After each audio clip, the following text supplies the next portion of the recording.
जय जगन्नाथ। नमस्कार समस्त अरुण श्रेणीर शिशु भाई भौणी मानू गप कालांश को स्वागत। आज आम गपटी शुणा। गपटीर नाम दलर बल। दिने शिकारीटीए शिकार करने जंगल भितर को गला। से जाल को बिछाई देला, किछि चाउल ता उपरे बुणीदेला। तापरे गोटे गछ आढ़ुआल लुचिगला। दले पारा सेही बाट देई उड़ी उड़ी जाउथिले। तले चाउल पड़िथिबा देखि सेमानकर लोभ होला, किंतु पारा राजा कहिला, चाउल खाइबाकू लोभ कर नाही। शिकारी आमको धरिबाकू जाल बिछाइछि, नहेले जंगल भितरकू चाउल केमिति आसिबो।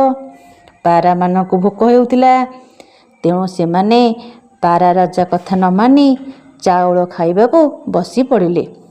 पारा मानकर गोड़ जालरे छंदी होईगला। सेमाने जाल भितरु बाहरी पारिले नाही। पारा राजा कहिला, देखिल मो कथा केही शुणिल नाही। आमे समस्ते विपदरे पड़िले। एबे आमे कौन करिबा? शुण, जणे जणे होई उड़िले केही बंचिबा नाही। चाल समस्ते एकाठी मिसी उड़िबा। एथरक पारा राजा कथा मानि सबु पारा एकाथरके डेणा हलाई उड़िले। सेमाने मिलिमिशि उड़िबारु जालटीकू उड़ाई नहीं दूर को चलीगले। शिकारी बिचरा सेमानकू धरि पारिला नाही।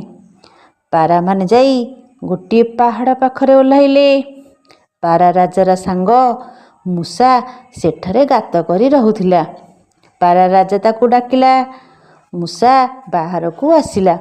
तार मुनिया दांतरे जालटीकू टिकी टिकी करी काटिदेला। पारा माने जालरू खसीगले। मूसा उपकार करिथिबारु ताकू धन्यवाद देले।